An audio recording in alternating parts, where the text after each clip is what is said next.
Te han mentido, pensar mucho no te salva. La inteligencia no es un chaleco antibalas contra la confusión, a veces la agrava.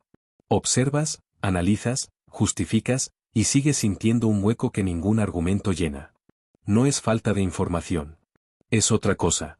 Algo que Jung vio y que, si lo entiendes de verdad, cambia cómo miras a las personas inteligentes. Te vuelves experto en razones. Aprendes a desmontar argumentos como quien desarma un reloj. Tienes respuestas para casi todo. Y sin embargo, hay noches en las que te miras al espejo y no reconoces al que te devuelve la mirada. No es que te falte información. Es que la información no toca lo que duele. Hay una grieta bajo la lógica. Jung la vio. Y esa grieta tiene nombre. Abres la puerta de la casa de tus pensamientos y encuentras una biblioteca ordenada.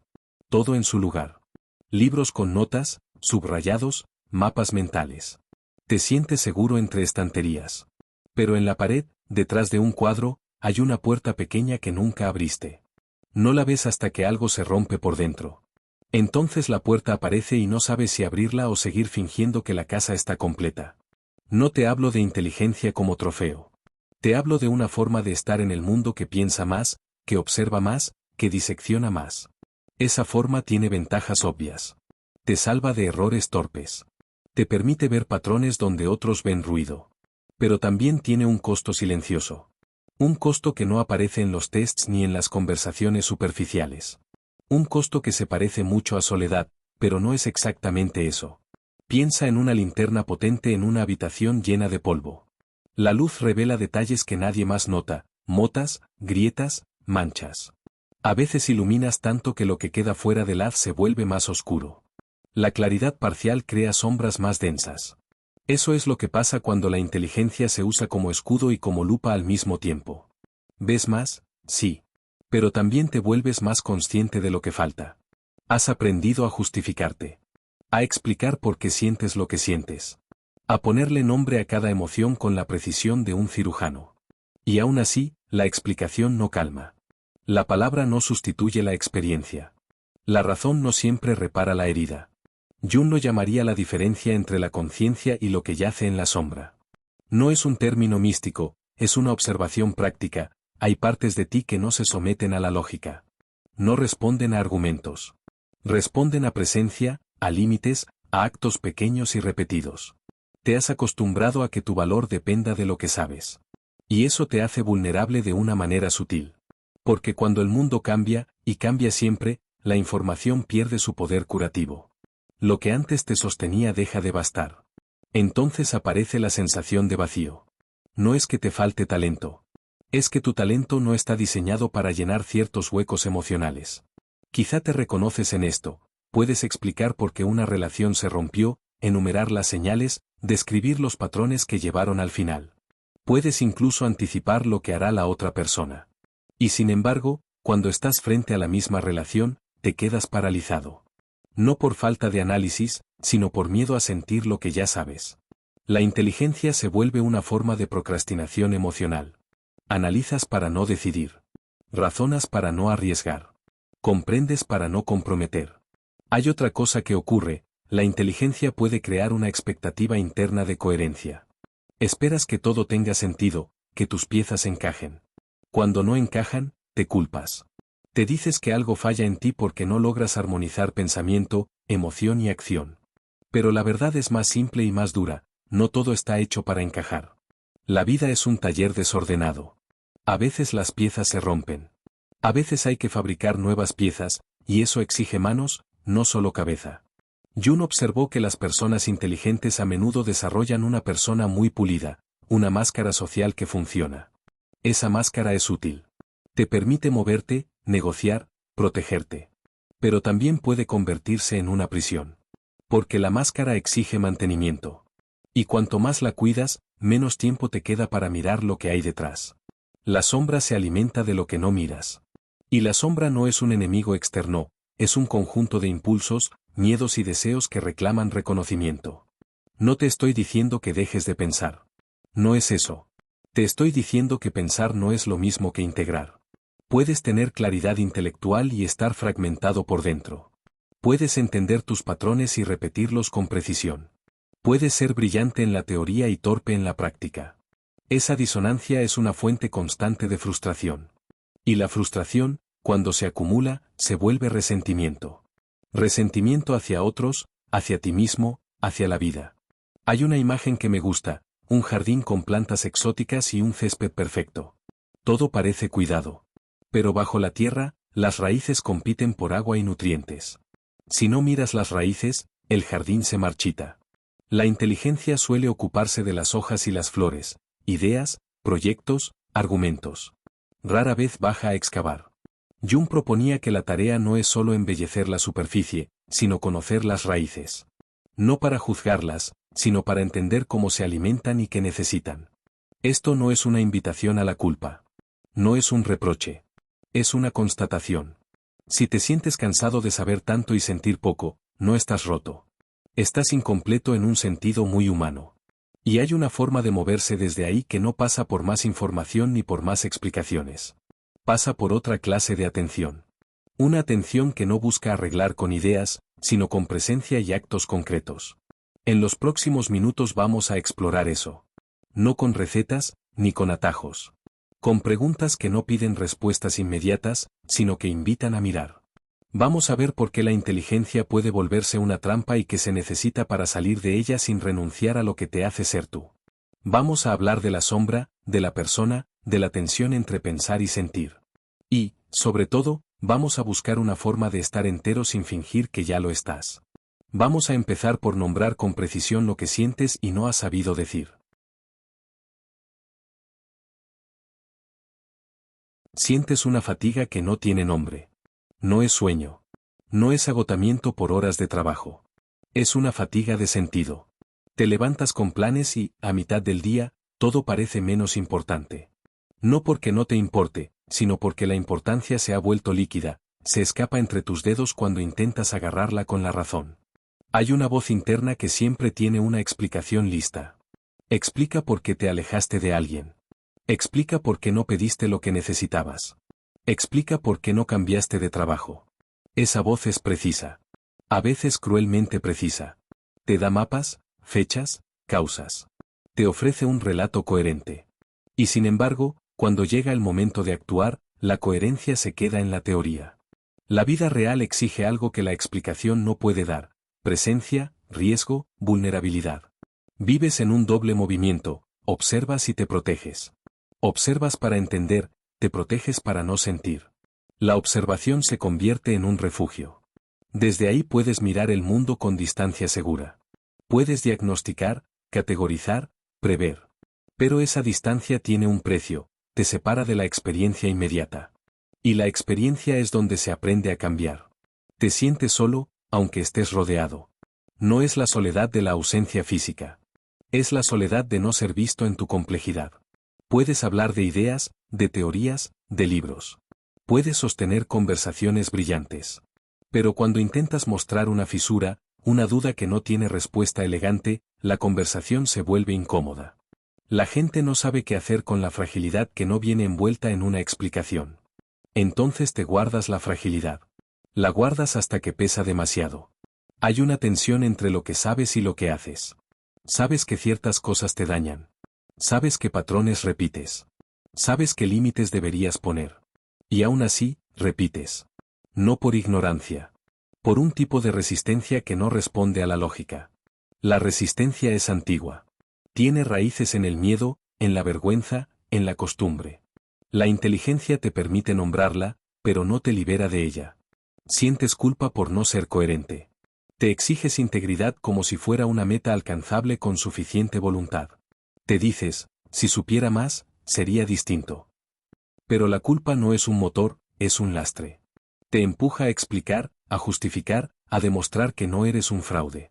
Y en ese intento, gastas energía que podrías usar para cambiar de verdad. La culpa te mantiene en el terreno de la palabra, no en el de la acción. Hay un miedo que no suena como miedo. Suena como perfección. Suena como la necesidad de tener una respuesta antes de moverte. Te paraliza la idea de equivocarte en público, demostrar que no tienes todo resuelto. Así que esperas. Esperas a tener el plan perfecto, la frase exacta, la estrategia infalible. Mientras esperas, la vida pasa. Las oportunidades se enfrían. Las relaciones se enfrían. Y la inteligencia, que debería ser una herramienta, se vuelve un freno. Te reconoces en la ironía de saber demasiado sobre ti mismo y, aún así, no poder cambiar lo esencial. Has leído, has reflexionado, has hecho ejercicios mentales. Has escrito en diarios, has hecho listas de pros y contras. Todo eso es valioso. Pero hay una distancia entre entender y transformar. La transformación exige algo que no se compra con información, exige repetición, humildad y el permiso para fallar. Sientes vergüenza por tus impulsos. Los observas con la misma lupa con la que analizas un argumento. Los diseccionas. Les pones etiquetas. Esto es inmadurez, esto es necesidad, esto es ego. Y al etiquetarlos, crees que los dominas. No es así. Los impulsos no desaparecen porque los nombres. Siguen ahí, con la misma fuerza, esperando que los reconozcas sin juzgarlos. La vergüenza los oculta. Y lo oculto crece en la sombra. Hay una sensación de fragmentación. Te percibes como varias piezas que no terminan de encajar, el que piensa, el que siente, el que actúa, el que teme. Intentas que encajen mediante la razón. Pero la razón no es una llave universal. A veces necesitas otra clase de llave, una que se forja con actos pequeños, con límites claros, con presencia sostenida. No es espectacular. Es tedioso. Y ahí radica su poder. Te irrita la superficialidad de las soluciones rápidas. Has probado muchas. Funcionan un tiempo. Luego vuelven los mismos patrones. Porque las soluciones rápidas tratan síntomas, no raíces. Y tú, que ves patrones, detectas la repetición. Eso te frustra. Te hace pensar que algo falla en ti. Pero no falla tu capacidad de ver. Falla la forma en que te relacionas con lo que ves. Sientes una necesidad de coherencia externa. Quieres que los demás te reconozcan por lo que sabes. Buscas validación en la claridad intelectual. Y cuando no la recibes, te retraes. Te preguntas si tu valor depende de la aprobación ajena. Esa pregunta duele. Porque si la respuesta es sí, entonces tu estabilidad emocional está en manos de otros. Y eso es una posición frágil. Hay una rabia silenciosa. No es explosiva. Es una rabia que se instala como un ruido de fondo. Rabia por no poder cambiar con la rapidez que esperabas. Rabia por ver a otros avanzar con menos reflexión, sin embargo, con más movimiento. Rabia por la sensación de que la inteligencia, en vez de ser una ventaja, a veces es una condena a la inacción. Esa rabia se vuelve amargura si no se atiende. Y, por último, hay una esperanza escondida. No la esperanza ingenua de que todo se arregle con un método.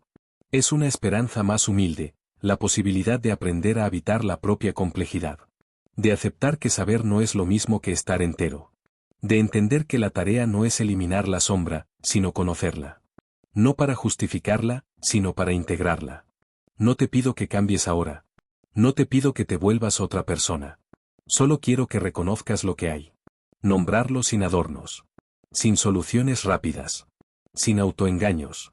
Porque el primer paso para salir de una trampa es verla con claridad. Y ahora la estás viendo.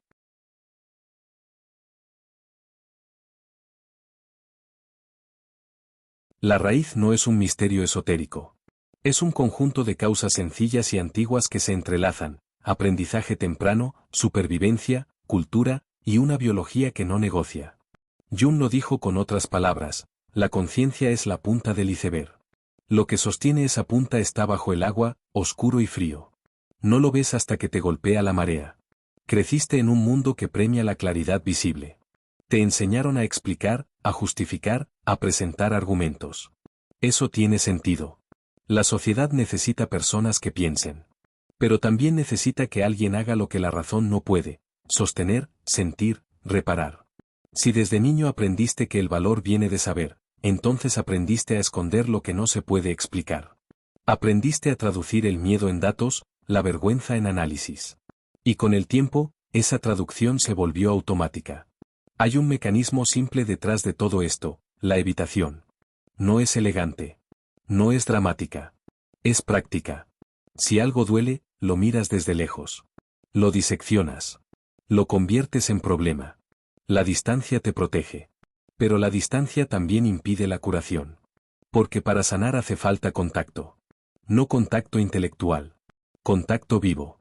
Mirar sin intentar arreglar con ideas. Sentir sin convertir en diagnóstico. Eso es lo que la inteligencia, por sí sola, no suele ofrecer. La biología también juega su parte. Tu cerebro está diseñado para economizar energía. Pensar mucho es costoso. Así que crea atajos. Uno de esos atajos es la racionalización, una explicación rápida que reduce la tensión emocional. Funciona a corto plazo. Te permite seguir. Pero a largo plazo deja residuos. Esos residuos son patrones repetidos, reacciones automáticas, decisiones que se repiten, relaciones que se estancan. La inteligencia detecta el patrón. No lo rompe. Jung hablaba de arquetipos y de la sombra como formas de energía psíquica que no desaparecen por no mirarlas. No es misticismo, es observación clínica. Si reprimes un impulso, no se evapora. Se transforma. Se vuelve más astuto. Se disfraza de razón. Te convence de que lo que haces es lógico, necesario, incluso virtuoso. Y así la sombra se infiltra en tus decisiones con la sutileza de un virus que altera el comportamiento sin pedir permiso. La cultura añade otra capa. Vivimos en una época que celebra la explicación. Hay prestigio en tener una opinión fundada, en citar fuentes, en construir argumentos. Eso es valioso.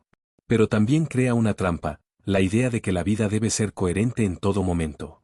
Que tus emociones deben alinearse con tus ideas. Que si no hay coherencia, hay fallo moral. Esa exigencia produce vergüenza. Y la vergüenza empuja a esconder, a racionalizar, a fingir. La persona inteligente aprende a mantener la coherencia externa a cualquier precio. Hay además una dinámica relacional que alimenta la raíz del problema. Las personas inteligentes suelen ser percibidas como recursos, se les pide consejo, análisis, soluciones. Eso refuerza el rol. Te acostumbras a ser el que sabe. Y cuanto más te necesitan para saber, menos espacio queda para mostrar duda. Mostrar duda es perder autoridad. Así que la duda se guarda. Y lo guardado se vuelve secreto. Los secretos, con el tiempo, pesan más que cualquier conocimiento. No olvides la vergüenza primaria, la sensación de no ser suficiente tal como eres. Es una herida que muchos llevan desde la infancia. Si aprendiste que el amor o la aprobación dependían de tu rendimiento intelectual, entonces tu identidad se ancló a la capacidad de explicar. Eso te da poder, sí, pero también te ata. Porque ahora tu supervivencia emocional depende de algo que puede fallar, la validación externa. Cuando esa validación falta, la ansiedad aparece. Y la respuesta habitual es pensar más para recuperar el control. Hay una lógica paradójica en todo esto. La inteligencia te permite ver la trampa, pero también te da herramientas para justificar por qué no sales de ella. Puedes construir una teoría elegante sobre la inercia emocional y sentirte mejor por saberlo. Esa sensación de alivio intelectual es real. Pero es un alivio que no transforma. Es como limpiar la superficie de una herida sin tocar la infección.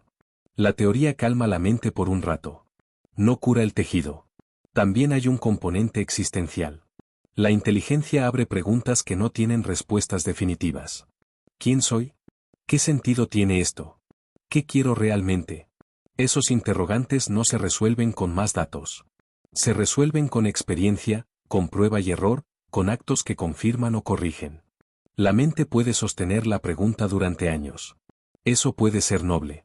Pero también puede convertirse en una forma de procrastinación, mantener la pregunta viva para evitar la respuesta que exige cambio. Finalmente, hay una dimensión práctica, la falta de hábitos que conecten pensamiento y cuerpo. La inteligencia opera en la cabeza. El cambio ocurre en el cuerpo. Si no hay prácticas que traduzcan la intención en acto, límites claros, rutinas, conversaciones difíciles, la comprensión se queda en la teoría. Jung no proponía solo introspección, proponía trabajo con la vida. No es suficiente saber que algo está roto. Hay que tocarlo, moverlo, ensuciarse las manos. Todo esto converge en una conclusión simple: la raíz es múltiple y cotidiana. No es culpa tuya ni un defecto moral. Es la suma de aprendizajes, biología, cultura y hábitos. Y reconocer la raíz no es resignarse. Es el primer paso para diseñar una respuesta que funcione con tu inteligencia, no contra ella. Porque la inteligencia puede ser una aliada poderosa si aprende a bajar del pedestal y a colaborar con lo que no piensa: el cuerpo, la emoción, la relación. No se trata de renunciar a pensar. Se trata de ampliar el campo de acción. De permitir que la razón comparta el escenario con otras formas de conocimiento. De aceptar que algunas respuestas solo llegan cuando te mueves, cuando te expones, cuando fallas y vuelves a intentar. Jung lo sabía, la integración no es un acto intelectual. Es un proceso de vida. Y ese proceso exige paciencia, repetición, sobre todo, la disposición a mirar lo que está bajo el agua.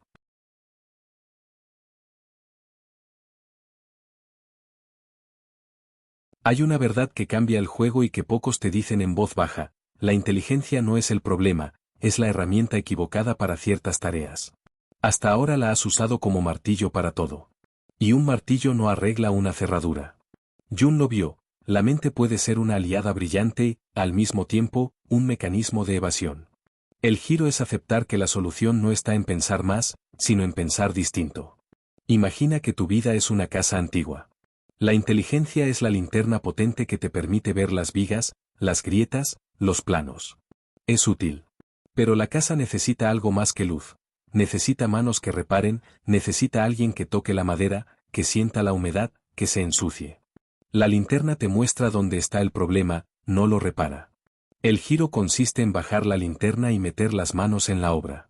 Jung proponía algo que suena radical, sin embargo, es simple: la integración. No se trata de suprimir la sombra ni de exponerla para humillarla. Se trata de reconocerla como parte de tu energía. Cuando dejas de pelear con lo que eres, con tus miedos, tus impulsos, tus contradicciones, algo cambia. La energía que antes se gastaba en justificar y en controlar se libera para actuar. La inteligencia deja de ser un muro y se convierte en un puente. Esto implica una inversión de prioridades. Antes buscabas coherencia intelectual como prueba de seguridad. Ahora la prioridad es la coherencia vital, que lo que piensas, sientes y haces no esté en guerra constante. No digo que todo encaje de inmediato. Digo que la dirección importa más que la perfección. Es mejor moverse con dudas que quedarse inmóvil con certezas. Hay una técnica práctica que Jung sugirió sin llamarla así: permitir que lo inconsciente hable. No con teorías, sino con actos simbólicos. No necesitas rituales místicos. Puedes empezar con algo sencillo y concreto: hacer una cosa que tu cabeza considera irracional, solo para ver qué ocurre. No para probar nada a nadie, sino para romper la tiranía de la explicación. A veces la primera acción es una llave que abre una puerta que la razón no puede forzar. Otro giro es entender la función compensatoria de la inteligencia. Cuando algo duele, la mente busca equilibrio. Si no puede reparar el dolor, crea historias que lo minimizan. Es una forma de supervivencia. Reconocer esto te permite no creer ciegamente en tus propias narrativas. Puedes escuchar la explicación, al mismo tiempo, preguntar: ¿qué me impide actuar? ¿Qué estoy evitando con esta historia tan bien construida? Esa pregunta, simple, te devuelve al terreno de la responsabilidad práctica. La paradoja es que la integración exige humildad. No la humildad performativa que se exhibe en redes, sino la humildad de aceptar que no tienes todas las herramientas. Eso no te hace menos inteligente, te hace más humano. Y la humanidad es, en muchos casos, la única vía para reparar lo que la inteligencia no alcanza. Cuando aceptas que necesitas otras formas de conocimiento, el cuerpo, la relación, el hábito, la presión por tener siempre la respuesta disminuye.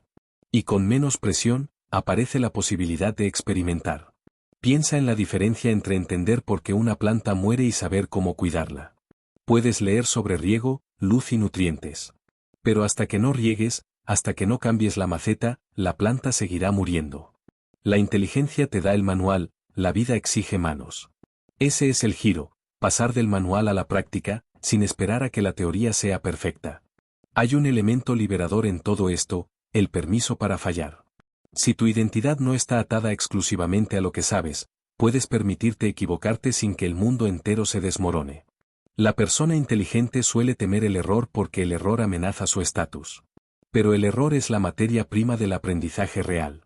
Cuando te permites fallar, la acción deja de ser una prueba y se convierte en un experimento. Y los experimentos, por definición, no requieren perfección, requieren curiosidad y repetición. Otro punto clave: la relación con los demás cambia cuando dejas de usar la inteligencia como escudo. Si siempre eres el que explica, la gente te necesita para entender, no para estar contigo. Si, En cambio, muestras vulnerabilidad, no como espectáculo, sino como presencia, creas espacio para la reciprocidad. Las conversaciones dejan de ser conferencias y se vuelven encuentros. Y en esos encuentros ocurre algo que la mente no puede fabricar, la sensación de ser visto en la complejidad. El giro también implica disciplina, pero no la disciplina de la voluntad heroica. Hablo de disciplina humilde, actos pequeños y repetidos que conectan pensamiento y cuerpo. No es un plan magistral. Es decir lo que toca, aunque sea incómodo. Es poner límites cuando toca. Es hablar con honestidad cuando antes te escondías detrás de explicaciones. Es hacer la tarea cotidiana que la teoría no puede sustituir. Finalmente, hay una dimensión temporal en este giro, la paciencia. La integración no es un proyecto de fin de semana. Es un trabajo de años, a veces de toda la vida. Pero no es una condena, es una práctica. Y como toda práctica, mejora con la constancia. La inteligencia, usada con paciencia, se vuelve una herramienta para sostener el proceso, no para evitarlo. Si aceptas este giro, la pregunta que queda no es ¿qué me falta saber?, sino ¿qué estoy dispuesto a hacer hoy, aunque no tenga la certeza de que funcionará? Esa pregunta te devuelve al presente. Te saca del terreno de la explicación y te pone en el terreno de la acción. Y la acción, por pequeña que sea, tiene una cualidad que la razón no puede imitar: transforma. Vamos a ver ahora cómo traducir este giro en actos concretos que respeten tu forma de ser inteligente sin convertirla en una trampa.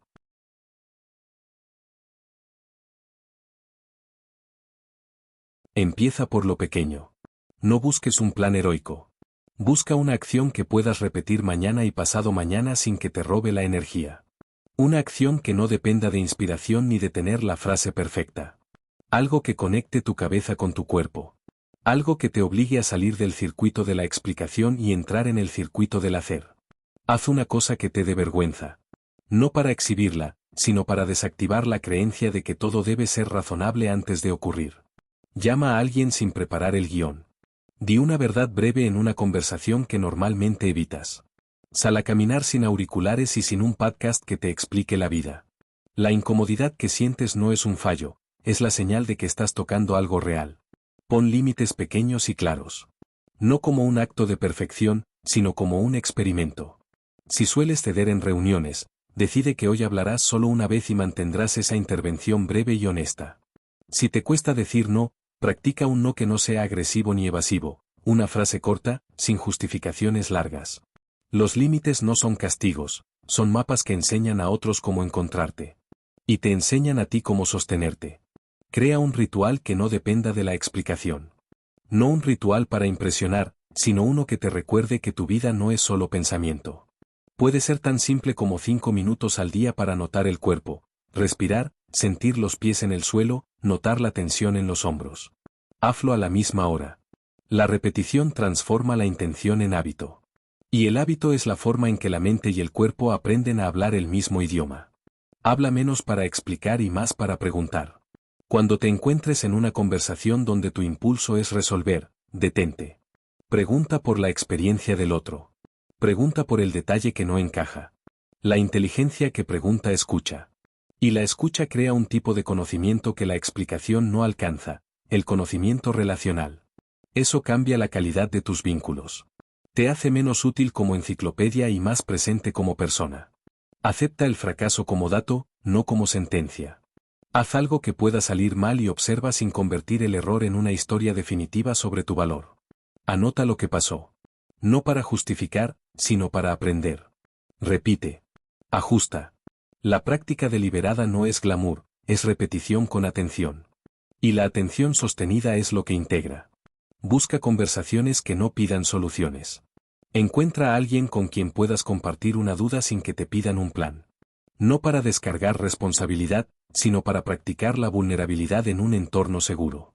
La vulnerabilidad no es exposición pública, es un intercambio donde ambos pueden mostrar fisuras sin que el otro trate de arreglarlas con ideas. Eso te enseña a tolerar la incertidumbre sin refugiarte en la explicación. Trabaja con el cuerpo cuando la mente se atasca. Si te paraliza la decisión, haz algo físico que cambie el estado. Camina, limpia una habitación, mueve las manos en una tarea manual. El cuerpo tiene memoria y respuestas que la mente no puede simular. A veces la decisión aparece después de un gesto sencillo. No subestimes la inteligencia del músculo. Revisa tus narrativas con humildad. Cuando te encuentres construyendo una explicación que te deja cómodo, pregúntate qué estás evitando con esa historia. ¿Te protege del riesgo? ¿Te salva de la vergüenza? No se trata de demonizar la explicación, se trata de usarla con honestidad. La teoría es útil, pero no puede ser el único modo de relación con la vida. Haz una lista de pequeñas pruebas. No planes grandiosos. Pruebas. Cosas que puedas medir en términos de acto, no de sentimiento. Por ejemplo, hablar con una persona difícil durante 5 minutos esta semana, decir no a una petición que no puedes asumir, escribir una carta que no enviarás, pedir ayuda en una tarea concreta. Cada prueba es una señal de que la integración avanza.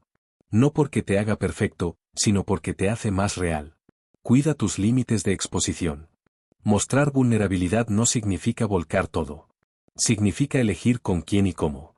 La persona inteligente tiende a confundir transparencia con exposición total. Aprende a dosificar. Practica con alguien de confianza. Observa la reacción. Ajusta. La reciprocidad es la medida de una buena vulnerabilidad. Acepta la lentitud. La integración no es un sprint. Es una serie de pasos que a menudo parecen insignificantes. Pero la suma de actos pequeños produce cambios que la explicación no puede acelerar. Si te desesperas por resultados inmediatos, vuelve a lo básico, una acción repetida, un límite sostenido, una conversación honesta. La paciencia no es resignación, es estrategia. Cambia el objetivo de tus reflexiones. En lugar de buscar la explicación perfecta, busca la próxima acción mínima viable. Pregúntate, ¿qué puedo hacer ahora que me acerque un poco más a estar entero? No necesitas una respuesta definitiva. Necesitas un movimiento. Ese movimiento, repetido, crea la coherencia que la mente sola no puede fabricar. Finalmente, cultiva la compasión por tu propia sombra. No para justificar comportamientos dañinos, sino para entender su origen y su función. La compasión no es indulgencia, es claridad. Te permite ver la energía detrás del impulso y decidir con más libertad. Cuando tratas la sombra con curiosidad en lugar de con juicio, la energía que antes se gastaba en esconderse se vuelve disponible para construir. No es fácil. No es rápido. No es cómodo. Pero es real. Y la realidad, a la larga, es más amable que la perfección fingida. Si aplicas estas prácticas con la constancia que ya usas para pensar, la inteligencia dejará de ser una trampa y se convertirá en una herramienta para vivir con más integridad. No te pido que te conviertas en otra persona. Te pido que vuelvas a casa contigo mismo. Que dejes de usar la inteligencia como excusa para no tocar lo que duele. Que la mente deje de ser el único instrumento en tu caja de herramientas. Que la uses, sí, pero junto al cuerpo, la palabra honesta y el acto repetido. Haz un inventario de fidelidades. ¿A qué te has comprometido sin darte cuenta? ¿A la imagen de coherencia? ¿A la idea de que siempre debes tener la respuesta? Señala esas fidelidades y pregúntate si te sirven hoy. Algunas merecen lealtad. Otras son cadenas. Romper una cadena no es traición, es liberación. Aprende a medir el progreso de otra manera. No por la claridad absoluta, sino por la constancia mínima. ¿Hiciste la llamada que evitabas? ¿Pusiste el límite que sabías que necesitabas? ¿Te permitiste fallar y volver a intentar? Si la respuesta es sí, aunque el resultado sea imperfecto, avanzaste.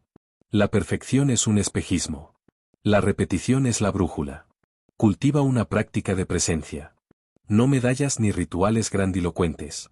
5 minutos al día, como dijimos antes. 5 minutos para notar el cuerpo, para escuchar sin explicar. Al principio parecerá poco. Al cabo de semanas, notarás que la voz que siempre tiene una explicación se calma. No porque desaparezca, sino porque ya no manda en solitario. Rodéate de conversaciones que no te pidan soluciones. Busca un par de personas con las que puedas ser torpe y aún así ser querido. No es fácil. Requiere valentía. Pero la valentía no es ausencia de miedo, es actuar a pesar del miedo. Y la inteligencia, usada con humildad, puede ayudarte a elegir bien a esas personas. Haz un pacto con la lentitud. La vida no te debe claridad inmediata. A veces la respuesta llega después de un gesto repetido, no después de una idea brillante. Si te desesperas por resultados rápidos, recuerda que las raíces tardan en cambiar. La paciencia no es resignación, es una forma de respeto por el proceso. Revisa tus historias con compasión. Cuando te sorprendas justificando una inercia, detente. Pregunta con curiosidad, ¿qué estoy protegiendo? ¿A quién intento convencer? No busques culpables. Busca causas. La compasión por ti mismo no es indulgencia, es una herramienta de diagnóstico más precisa que la culpa. Entrena la vulnerabilidad como quien entrena un músculo. Empieza con pesos pequeños. Una confesión breve. Un límite dicho sin adornos. Una petición de ayuda. Observa la reacción. Aprende. Ajusta. La vulnerabilidad bien dosificada no te deja expuesto, te hace humano. Y la humanidad es el terreno donde la inteligencia puede florecer sin convertirse en escudo. Acepta que algunas respuestas solo aparecen en la práctica. Puedes teorizar sobre una conversación difícil hasta el cansancio. O puedes tenerla. La segunda opción te dará datos reales. Datos que la mente no puede inventar. No es fracaso si no sale perfecto. Es información. Y la información, bien usada, guía el siguiente paso. No abandones la reflexión. Úsala para planear actos mínimos. La reflexión sin acto es un lujo que a veces te anestesia. La acción sin reflexión es torpeza. La combinación es lo que transforma. Piensa en términos de experimentos, hipótesis pequeñas, pruebas breves, ajustes rápidos. Eso respeta tu forma de ser analítico y la pone al servicio del cambio. Cuida tu lenguaje interno. La voz que explica puede volverse juez. Cuando notes ese tono, cámbialo por uno que pregunte. Menos sentencia. Más curiosidad. Menos debería. Más, ¿qué pasa si? El lenguaje no es inocente, moldea la acción. Y cuando falles, porque fallarás, no te quedes en la autocrítica. Haz un inventario breve. ¿Qué pasó? ¿Qué aprendiste? ¿Qué harás distinto la próxima vez? Anota. Repite. La práctica deliberada no es glamour, es trabajo paciente. Y el trabajo paciente vence a la brillantez esporádica. Por último, recuerda esto, la integración no es un destino, es una forma de andar. No se trata de llegar a un estado perfecto donde todo encaje. Se trata de aprender a caminar con las piezas, a aceptar las fisuras y a reparar cuando toca. Se trata de usar tu inteligencia como un faro que ilumina, no como una muralla que aísla. Hay una frase que puedes llevar contigo cuando la duda vuelva: no necesito tener la respuesta para dar el siguiente paso. Esa frase no anula la reflexión, la sitúa en su lugar. Te libera de la tiranía de la explicación y te devuelve al terreno de la vida. Silencio. Respira. Haz algo pequeño ahora mismo que tu cabeza no pueda justificar por completo. Hazlo sin testigos si hace falta. Hazlo para ti. Y observa qué ocurre. La inteligencia no te condena. Te ofrece una oportunidad, la de aprender a usarla con manos, no solo con cabeza.